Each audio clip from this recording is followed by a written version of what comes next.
Good evening, my child. Who am I? I am your minister. I'm here to give you your last rites. Yes, I know who you are. And I know what you've done and why you're here. It's not my place to judge who you are or why you did what you did. I'm simply here to give you the word, as I understand it at least, and to help you into the world beyond.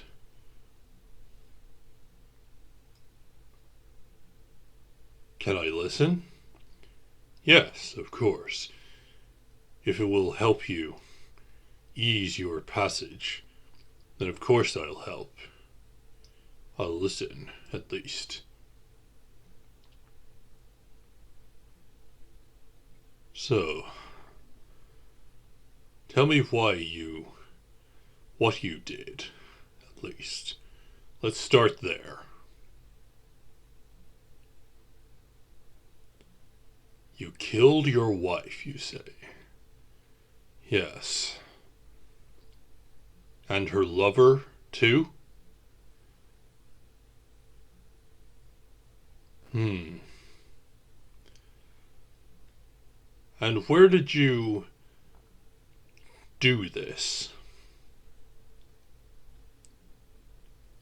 In your home. You caught them in the act, then.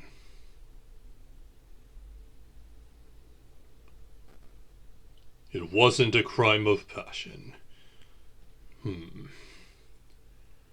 So, you knew it was premeditated. I see. It was 11 p.m. You knew she'd be home. I see.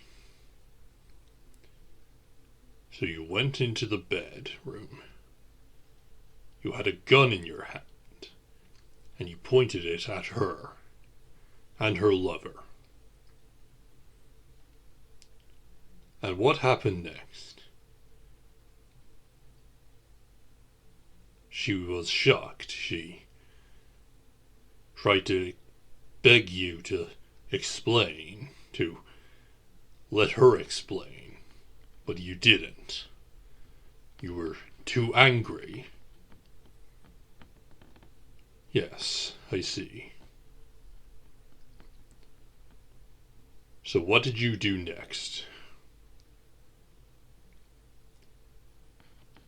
She asked you what you were going to do.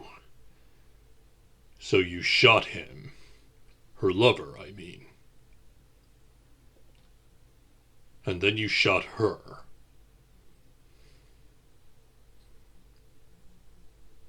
What happened then? You dropped the gun, and you ran.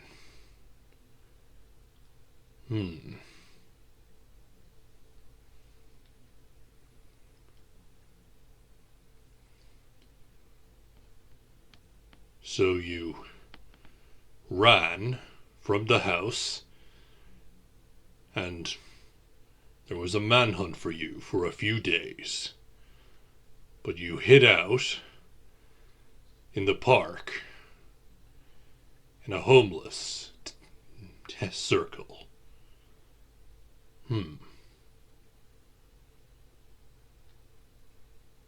But you felt guilty. You felt awful. You regretted it. Yes.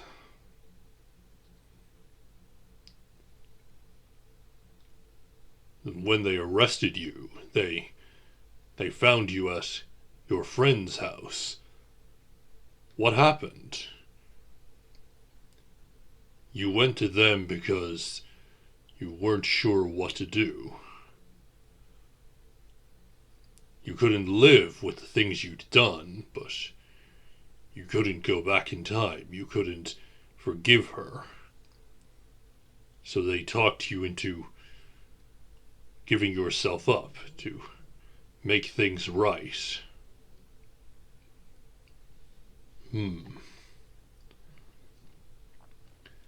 But the state didn't believe you were truly remorseful. They wanted to make an example of you.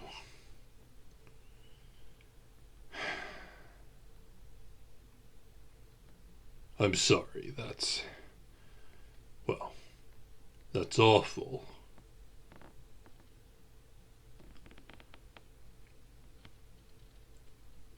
Don't I find what you did disgusting? My child, I doubt there is anything I could tell you about what you did that you have not already said to yourself, or that someone else has not already said. Yes, it was a terrible act, a grievous sin, but, well, you repented of it. You worked to make things right, even if it was too late for that.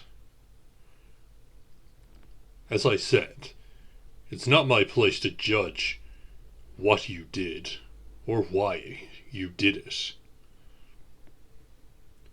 It's out of my hands. But what I know is this. Sin is not simply an act that you take. Living without sin is not simply a matter of avoiding bad behavior or doing good deeds. It's about accepting that you are fallible, that your actions can be fallible, that you can make mistakes, that you can make the wrong choices, and when you do, you're accountable. You have to make up for that in some way. Now, your actions, being what they are, you've accepted that. And even if the state would not forgive you, the people would not forgive you, you have already taken the necessary step to live without sin. To accept that it was wrong to kill your wife.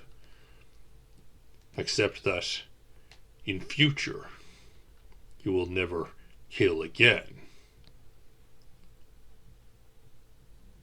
Imagine, for instance, you had sinned in some other way, and upon having it pointed out, you had refused to accept it. You had said, I cannot sin. I am free of sin. I was born free of it. Would that not be worse in some ways?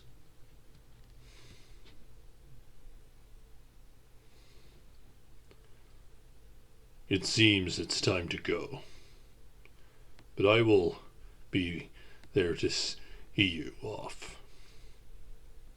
You will be with God soon, and He will have the final judgment on your soul. No matter what they say about you down here, please remember that.